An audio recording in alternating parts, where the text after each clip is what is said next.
Welcome back to the second video in this series on realistic drum programming. This time we're talking about pattern creation. Huge topic, super important when it comes to doing this kind of thing. If you haven't seen the last video that came before this one on sample selection, I'd highly recommend that before this one, because if your samples are not on point, your sample choice is not on point, then even the best patterns in the world can't help you. So it's nice to start with that one to lead into this, to make sure that you're prepared for creating some killer patterns that actually sound decent because your samples sound decent. I'll leave a link to that video above here and as well in the description below in case you need to see that. Now, when I say pattern creation, I'm talking about literally programming the MIDI beats themselves, exactly where you put hits, the velocities, the timing, all this kind of stuff. So this is obviously super important if we're trying to get a realistic sound, or even not a realistic sound, but a believable sound that is a quality of sound that keeps the listener engaged with the track instead of taking them out of it because something that feels amiss or something's not quite right. That's kind of what I mean. I don't mean acoustic sounding. I don't mean realistic in that way. It needs to sound like real drums, although we're going to do that too. But it doesn't really matter what drums you're using, so long as you've got some nice samples. They can be on the electronic side or the acoustic side or whatever. What we're talking about is just the pattern creation and the ways that we go about creating a believable or realistic feel in that realm. So in terms of the specific topics we're going to cover in this video, it's going to start with listening and imitation, which is like the #1 thing, followed by some fundamentals of drumming and drum patterns altogether.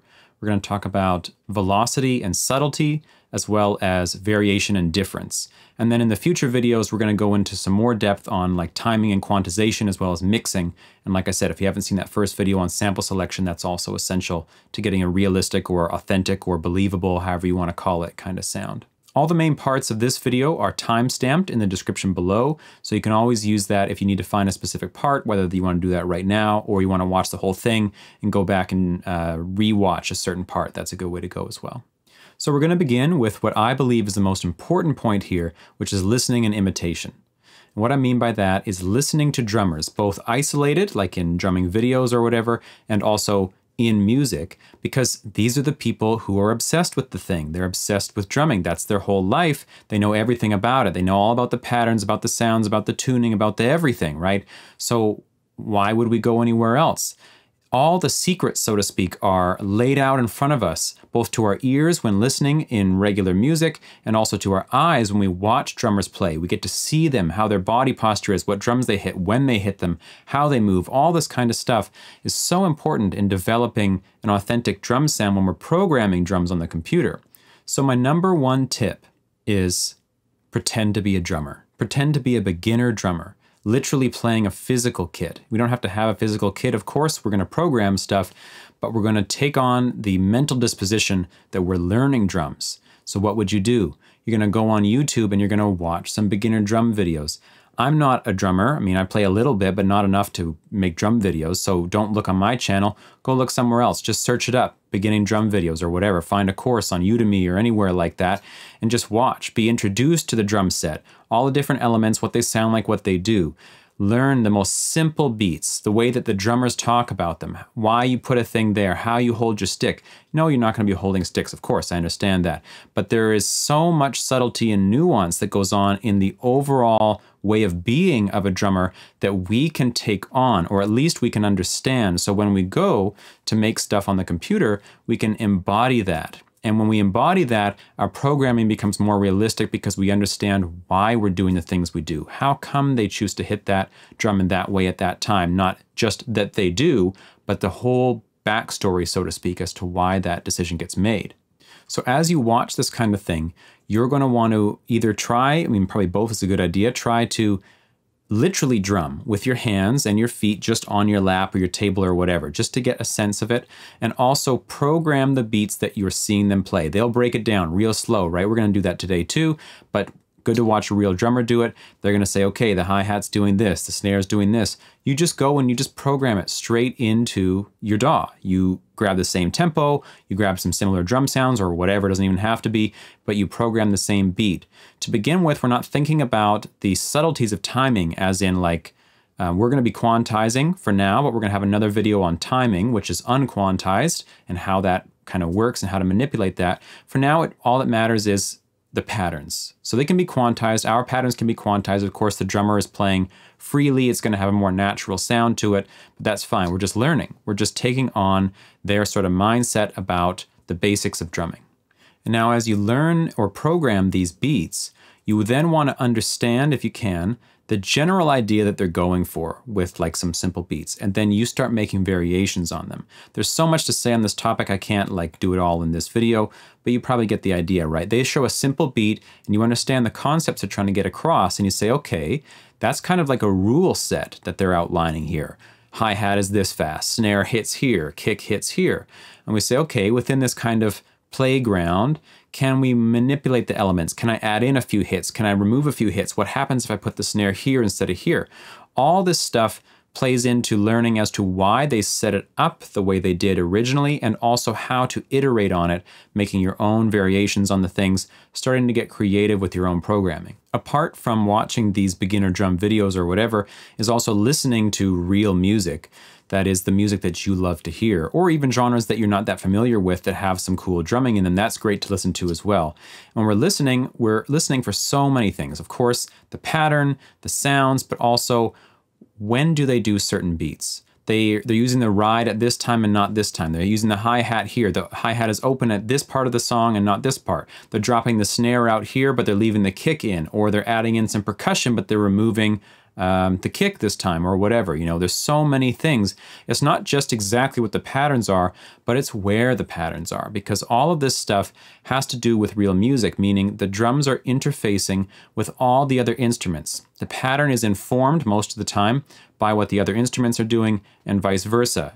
If this is not happening, the music is not going to have a cohesive feel. So when we're analyzing the drum beats in these songs, we need to understand the overall musical context, both genre-wise, but also like tempo and the rhythms that the chords are playing in, or the bass is playing in, or whatever. Even what the melody is in relation to how the drums are hitting. There's so many little factors there.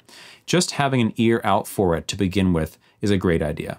The patterns we're going to look at here, as well as in maybe like the drumming tutorial videos, are isolated. They're not in real music, right? So though they may be like a pattern that you would hear in real music, a real drummer is going to make subtle variations as they're playing most of the time to complement or accent or in some way be shaped by and shape the instruments that are surrounding it. So we need to understand that when we're listening to these beats here, as well as the beats that we learn from, is that these are isolated beats. They're not really in real music, although they could be, but they might have slight variations in them, right? Let's talk a little bit about drum fundamentals, just drum pattern fundamentals. You might know some of this stuff already, but it could be good to review. I just have a really, really simple beat here. I mean, this is like probably the first beat you're going to learn in a drumming tutorial, maybe even simpler. It just sounds like this. So we have three main elements: a low element, the kick; a high element or mid element, or whatever you want to call it, the snare. These are contrasting, right? This is low, high, that's all that matters.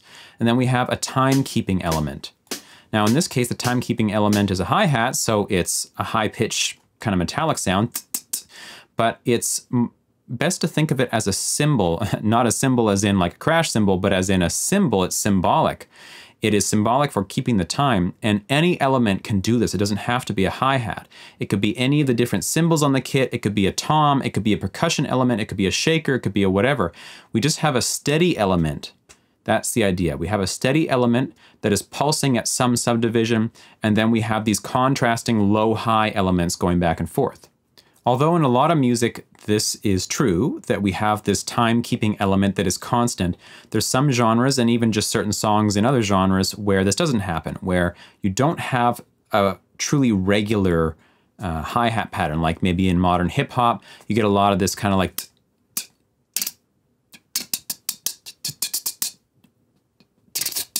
you know, all the sporadic stuff, right? The sporadic stuff is still in the same vein, though. It's outlining the beat. It's just not so obviously giving it to us like that, right? Just so steady. But I just wanted to mention that. Looking at snare placements, well, really, we have kind of two main ways of going about it, at least two super common ways of going about it. Most often, especially in modern styles like any kind of electronic-based music or beat-based music, the snare is going to be hitting at a regular pace, but slower than whatever the timekeeping element is. And it's usually going to be hitting either on, depending on how you set up your metronome, it might be a few different things. Beat 2 and 4 like it is here. 1, 2, 3, 4. Or beat 3 alone. Which they call this halftime, a halftime feel. Depending on the tempo, might determine where you're going to put that. We could get a double time feel as well, especially if we're in like a more kind of rocky guitar-based genre.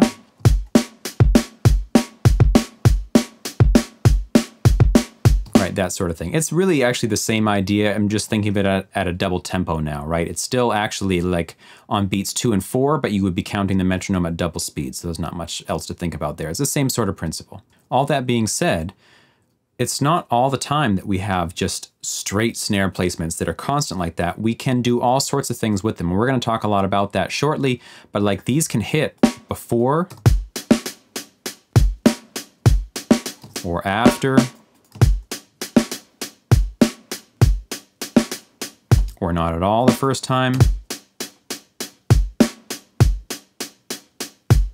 or combinations of them, right? It doesn't have to be just so strict. Or here and say here. Right, there's lots of possibilities there.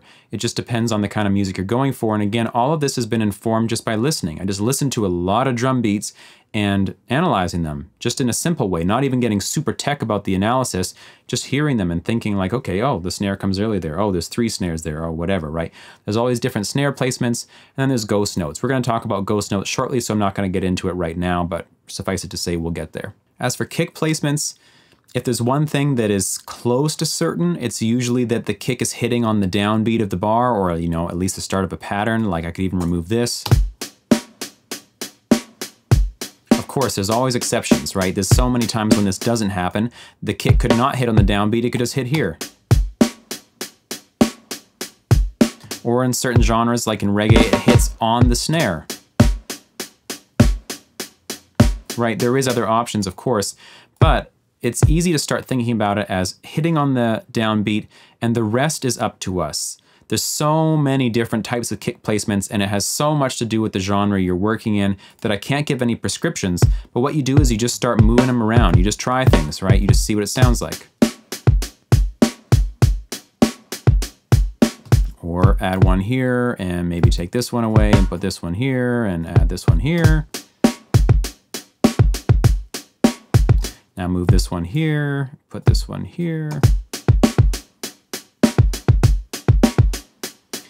There's so many possibilities. It's just moving one element, right? We still have our timekeeping element, we still have our steady snare placements in this case, and then we're just varying the placement of kick drums. We're working in a 1-bar framework right now, which is super short, but of course you can have beats that are 2, 4, 8, or even 16 long in terms of how long do they go before they come back to a full repetition. There's so many possibilities there. Of course, I can't cover them all, but I think you get the general idea.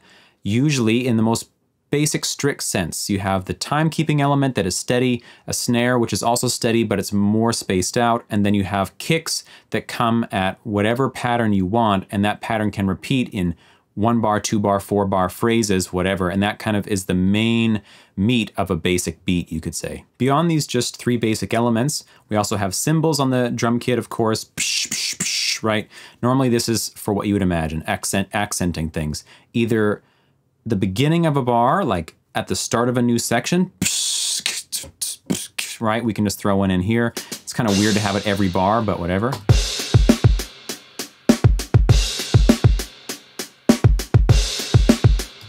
Or it could happen on multiple hits. Like we could put another one here. Anytime, say there's a chord change on there or whatever, anytime something needs to be accentuated, it's just an explosion. That's what we're doing, right? We're making explosion sounds, bright explosions with all the different types of cymbals we have.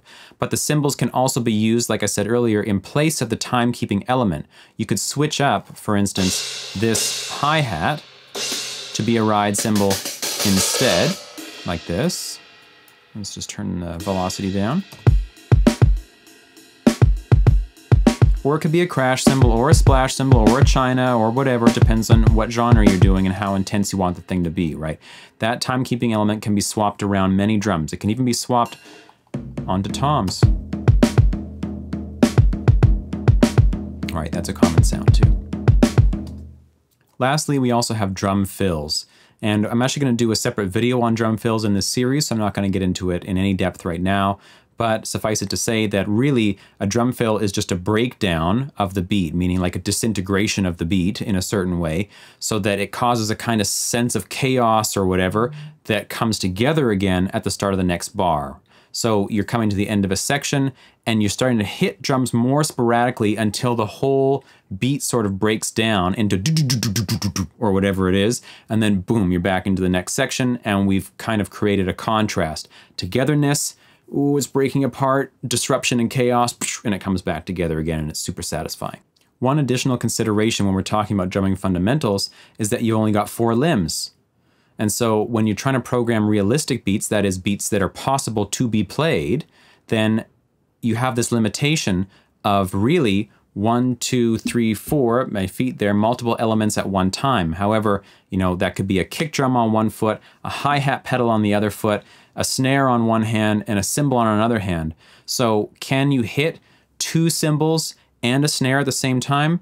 Not that I know of, right? So there's certain limitations that when you start taking on this 4-limb thinking that actually breed creativity. If you think about this physical limitation of having just 2 hands to play with and then a kick drum and a hi-hat pedal basically is what you've got, or 2 kicks or whatever, then it makes you think in a new way. You start thinking what's physically possible, and that constraint actually brings about even better ideas. At least that's my experience. All right, so let's get into some actual beats now and talk about them. But first I need to say that there are many aspects of pattern creation that don't have to do with realism, so to speak. They don't have to do with the topic of this video. I'm just going to mention them briefly so we can keep it in mind now, but when you go do your analyzing or thinking about drums outside of this, it's good to consider these things as well. The first is tempo and the relationship of a groove to tempo. Different tempos ask for different grooves, right? Depending on genre, depending on other factors.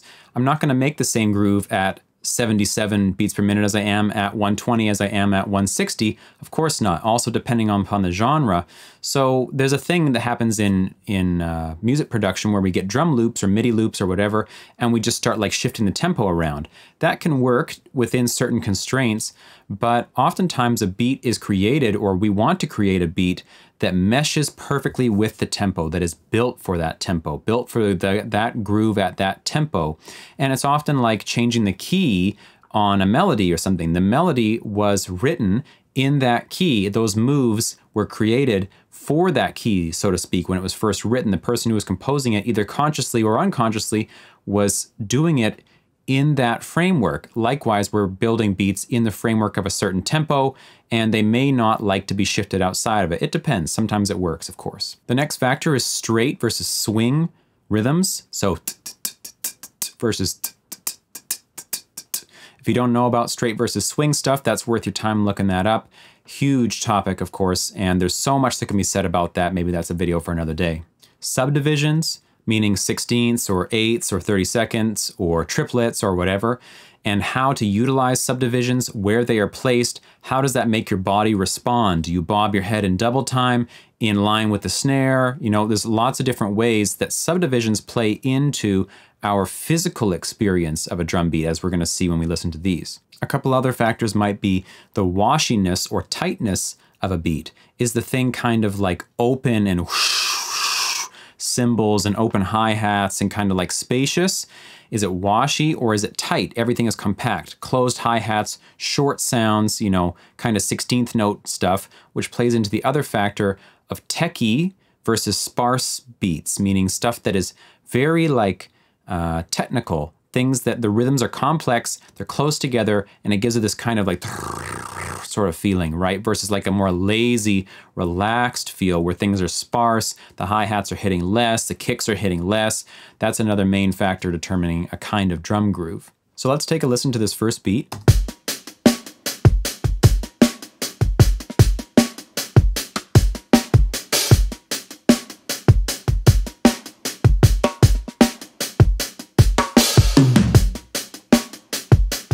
This is the same beat that I used in the previous video on sample selection. It's just being played on Addictive Drums here because that's just what I was feeling for today. But the same thing could all be applied, of course, to sample drums like we talked about last time. In this particular beat, we've got this 16th pattern going on with the hi-hat, alternating heavy, light, which is giving us a 16th subdivision, but also showing us on the heavy beats kind of where the head bob goes. Right? And so if instead of going, if we went, we might get more of a,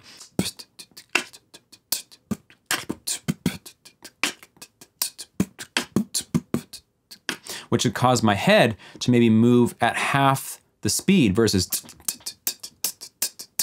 that's causing this like rolling sensation in me, right? So that's one thing to be aware of when I'm talking about relationship between tempo and subdivisions. Besides the hi-hat, we also have these ghost notes, which I did mention earlier. Ghost notes are just very, very soft snare hits. They're not even like secondary snare hits where you might go, right? That's like those secondary snare hits, those are like fully meant to be heard, right? Those are loud. They're just not hitting on the 2 and the 4, but they're still like very audible snares. And a ghost note is very, very soft like this. And these guys here, this whole line right here, actually. So if you just track this line as we go,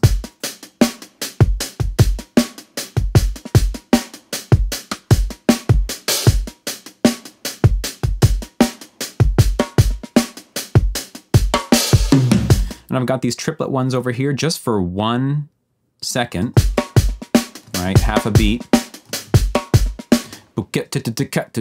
Just to give a break in the beat. It's coming to the end of the pattern, and so like a real drummer would, we're almost giving a foreshadowing of the drum fill to come by disintegrating the beat a little bit ahead of time, and then come to the end, dum dum, we have the like full disintegration into the toms.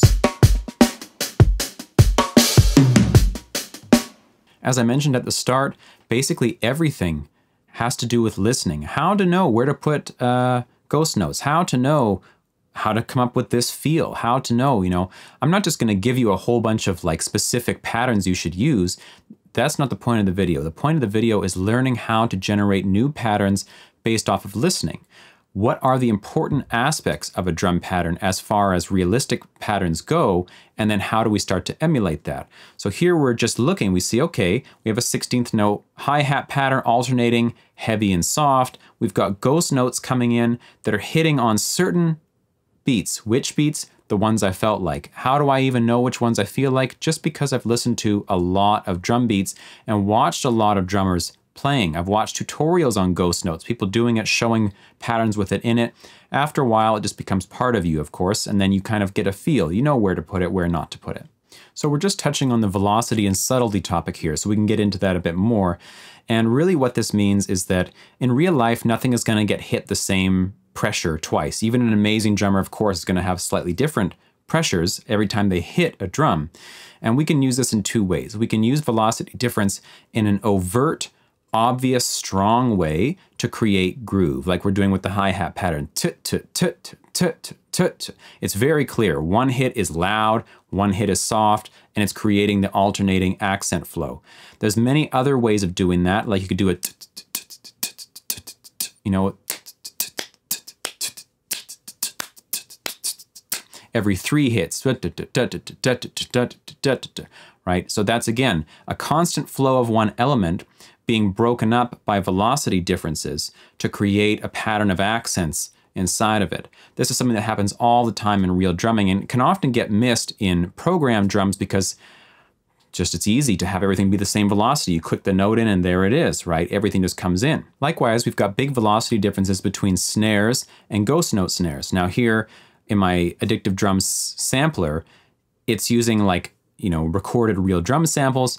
In the previous video, we talked about creating ghost note type samples through certain methods to kind of approximate the effect using samples. And lastly, as far as the overt velocity stuff goes, we have hard and soft kicks. Like we have the hard one, and then do-dum, soft, hard, right? Just like a real drummer would do, do-dum. The second note in this case, the second hit, is more important. The first one is a roll in into it to provide forward motion into it. And that's really what velocity is all about, is creating distinction between accent points, heavy points, and the rest of everything else, so that it becomes clear where the peaks of the beat are, so to speak, and where the valleys are, and that's created by velocity differences. The second type of velocity manipulation is the subtle velocity manipulation, where, like I say, a drummer can't hit the same thing, the same pressure every time, the same velocity every time, and depending on the lengths we want to go to in our realism, we can emulate that too with either our own playing by hand, right? Or with a humanized function like we can do in Studio One. I could just grab all these hi-hats, for instance, push Control H, and I bring up the humanize function, and I can choose. Do I want to humanize my velocities, my note start range, like, you know, in time? So in this case, I could set my note start range to maybe 0, so that I'm not changing the onset values, but I'm changing my velocity, 6%, 10%, either direction. It's up to you, whatever you think. You can experiment and see. And suddenly the velocities change, but not so much. You still maintain the pattern of accents, but you get slight variations in volume, at least in volume. If you're just using like electronic drums in a sampler, you're gonna get changes in volume. If you're using a drum sampler plugin, kind of like Addictive Drums or Superior Drummer or whatever, you will probably also be getting literal sample changes as the velocity subtly changes up and down to create even more realism. The whole idea here is that subtlety is the name of the game. In reality, whether you're talking about instruments or drums or voices or whatever, nothing is static. Nothing can just do the exact thing every time the same. There's always the organic fluctuation and variation. As much as we can approximate that in the box, so to speak, we can contribute to a more believable or realistic sound. In this case, we're talking velocity, so we have these accented heavy changes and very subtle, almost imperceptible changes. But all of the small imperceptible changes add up to an overall more organic feel. The last way we can kind of use velocity is in velocity ramps. And I don't really have one in this beat. We kind of have one with this triplet over here, and we can exaggerate it. If we just zoom in here, we can see this guy, here's my velocity. This guy's way down here. This guy's a little bit higher, and the full snare is here. But we could have like made this a bit more like this, right? So it's climbing up. That sort of thing. We can use velocity to create forward motion, like I said, but it can be done by repeating elements like multiple times. Hi-hat, that sort of thing. On that, we're building up velocity as forward motion into the thing, just like a real drummer would do. When you watch them do it, they have this perfect roll technique where they're starting so gentle and then feeding into the main hit that they're trying to direct your body towards, right? There's a main peak point and everything is trying to push you into that peak so that you understand, your body understands how to flow with the groove, so to speak, where the main peaks are. Let's take a brief look at the other two beats here as regards this velocity and subtlety sort of idea. So moving over to this sort of Latin-y type of beat. Sorry if there's any drummers out there, they're gonna call me out for this is not like a legit Latin beat. This is a perfect example. I'm just copying this off of what I hear. When I hear kind of Latin-influenced music or drummers playing in that style, I hear stuff that sounds like this. Do I know it exactly? No, I've watched some tutorials on it. I understand some of the basics, but when I went to program this beat, I just programmed it from memory. I wasn't copying anything. I wasn't thinking about, I would need to go do it just like that one song. I just wanted the overall feel. So that feel to me in this case means lots of motion. It's very like textural, lots of stuff happening at once, quite techy, quite complex. There's a ride cymbal going on. There's a hi-hat foot pedal in there on off beats. Then there's displaced snares, like the first snare of every bar comes early and then it's corrected on the second snare. It comes on beat. So let's just listen to it for a sec.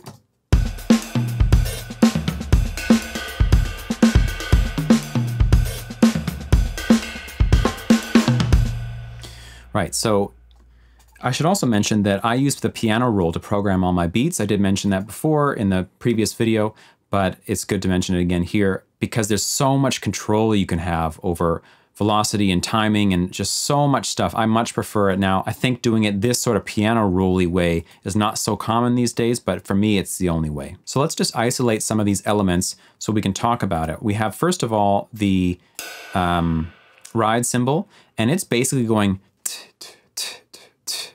eighth note pattern, just heavy, soft, just like before. Let's see if we can get that in our ear.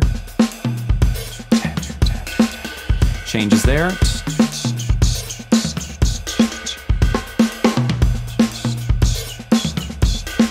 Right, you see what I mean? So it's establishing a kind of pulse. And then on every second bar, it comes in with the ride bell to have an accented pattern in response to the first bar, which brings me to the toms here. The toms are forming a kind of melody with the rest of the beat. If we just focus our ears here for now.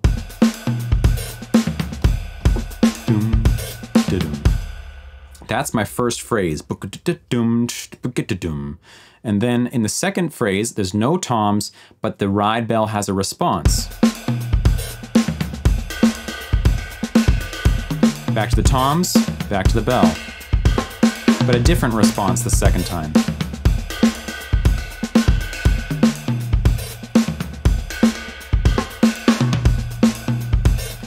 Right, so this is all stuff that I just learned from watching drummers and thinking about what they're doing, what their mindset is kind of melodically on the kit when they're coming up with these patterns.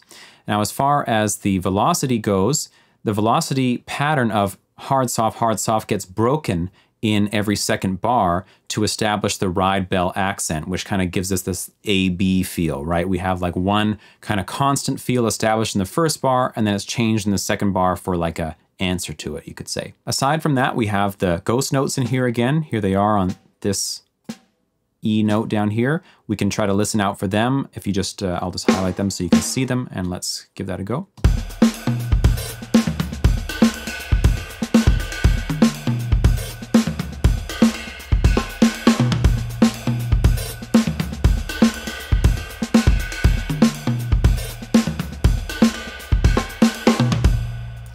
Right, so those are, again, strong velocity changes between the main snares and then these ghost note snares.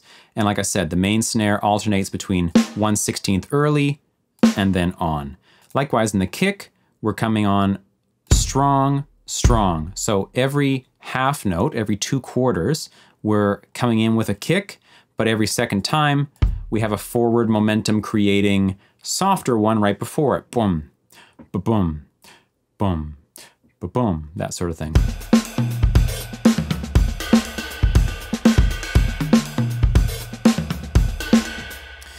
Then with the hi-hat, we've got the left foot in my imaginary drummer. The left foot is over here hitting the hi-hat pedal on the offbeats.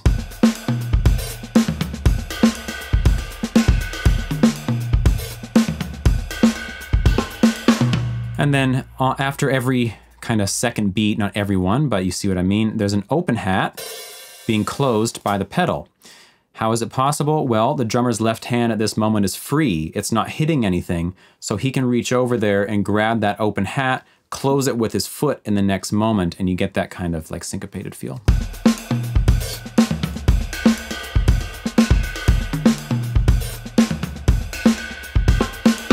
That open hat kind of interfaces with the toms to create the kind of back and forth melody and the response.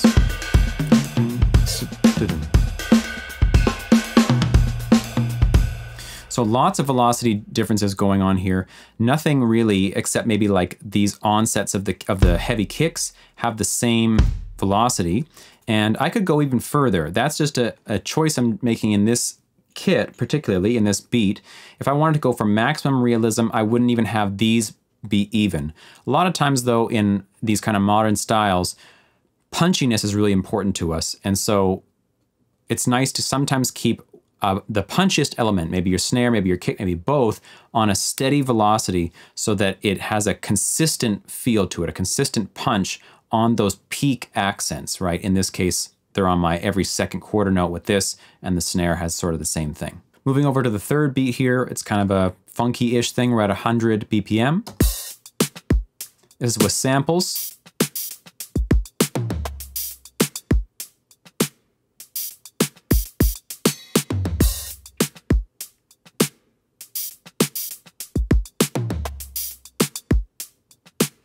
So here, a lot of the velocity work is just in the hats, and I've got a few different hats playing, and they're just working in subtle ways to create this downward and upward motion towards peaks, away from peaks, creating these accent patterns.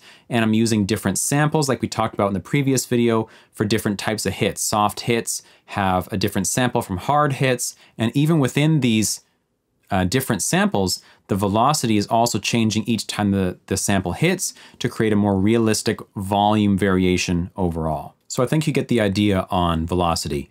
Lots of velocity changes, both strong overt ones and very subtle, almost imperceptible ones working together. One's creating groove, one is creating realism. Together you get a whole realistic, believable pattern out of it. Variation and contrast is our next topic, and we've already touched on it quite a bit, just looking over the beats. Coming back to the first one again.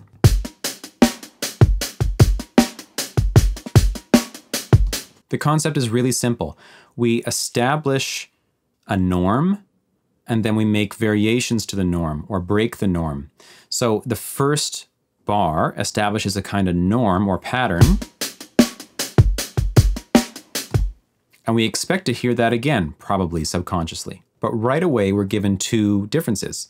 Here we have a single ghost note. This time we have a double ghost note followed by a single, right? So already that's changed, and another ghost note here. So the second bar is more active. The kick pattern has also changed. We have a second kick coming in here. This kick is the same as before. This one is missing the soft one. Dum is replaced with ka-dum. So the same overall feel is there, but there are very subtle variations that provide more interest, that provide more believability, that provide a more ever-changing landscape, really.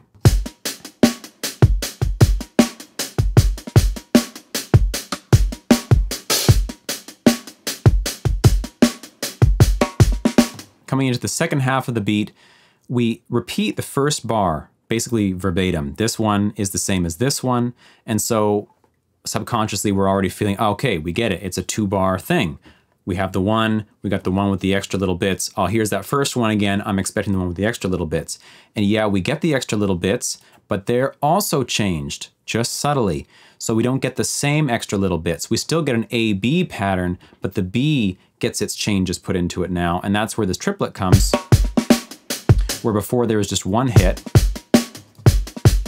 Now we have, and this snare has become a rim shot and has become accented, so it stands out a bit more. Again, the idea with the drum fill stuff we're going to talk about in a later video, where we're foreshadowing a breakdown of the beat already, where we're getting an accent on something that has never been accented before, and it piques the ear and say, "Ooh, what's that?" And then all of a sudden the beat kind of dissolves. That's sort of the feel.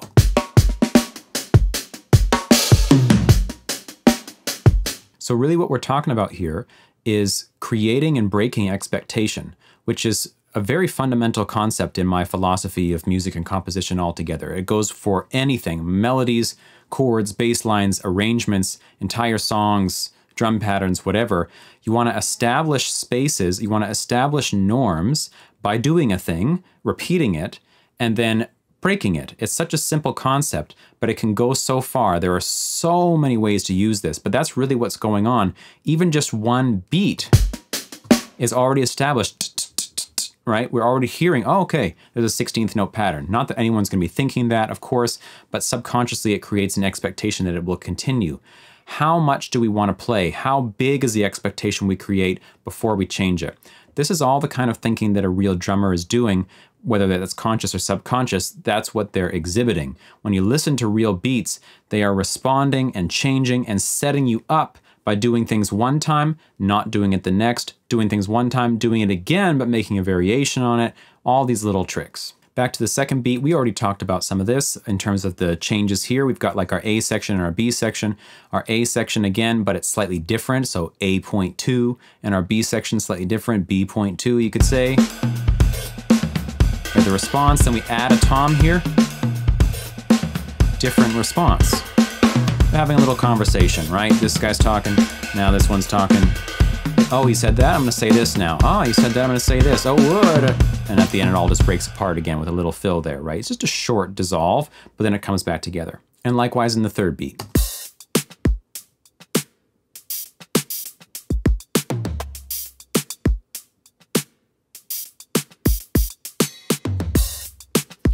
Right, so one of the most obvious things is we've dropped the kick out of the repeat, and everything about this is telling us we're going to hear a kick right here. You know, we can feel it's a 4-bar phrase. We missed a 2-bar phrase. We missed a kick right here, but a drum fill comes right here. So that drum fill would signify to us, ah, okay, here comes the beginning of the pattern again.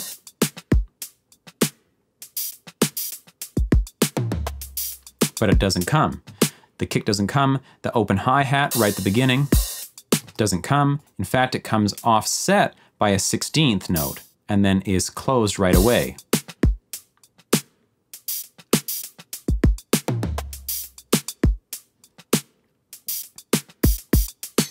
And then of course this double kick thing here with the 2 hi-hats at the end, again, is the foreshadowing of the dissolving of the beat sort of idea. Lastly, on this variation and contrast idea, although it doesn't apply to this particular session because we're just playing isolated drum beats, you're going to be contrasting entire beats with one another in all of the different parameters that you can conceive of beats to be. Like we talked about tempo, we talked about subdivisions, we talked about washy and techie and sparse, which cymbals you're using the hi-hat or the ride or the crash or the tom. Anything that you can conceive of conceptually that defines your beat in the next section of your song can be something to contrast with. You've been on the hi-hat, now you switch it up. Or you've been on the rise, you come back to the hi-hat. You go from washy to tight. You've been having kick drums, so you drop kick drums out. You replace kick drums with toms. You replace snares with hi-hats. You replace whatever, right? It's the idea is just to get into the conceptual mode of thinking that way, that there are overarching parameters that define what the groove sounds like, and then those are the ones that you can easily contrast from section to section. And we've seen you can contrast within the same groove too. You can have kind of answering things going back and forth, but also section to section is a big area for contrast. To save this video from being ungodly long, I'm gonna call it there. I could just talk about this stuff forever, really. It's just like one of my passions is programming drums, as I've mentioned before. So I hope it's been useful to you. Please let me know if you enjoyed it. You can give the video a like, of course, and a comment. If there's some stuff that you think you would like to see me cover that I didn't cover in this, please let me know. Otherwise, you can always catch me streaming twice a week. That's Sundays and Tuesdays. Also, I've got a Discord you can join where if you want to chat with me about music and production and all that. And finally, I have a course on Udemy all about composition and theory. So you can check that out. That's all in the description below if you want to find it. You should definitely check out the first video in this series if you hadn't seen it, and also there will be future videos in this series, of course, like I said, talking about drum fills and timing and mixing and the other elements that go into realistic drum programming. Hope you have a great rest of your day, and I'll talk to you soon.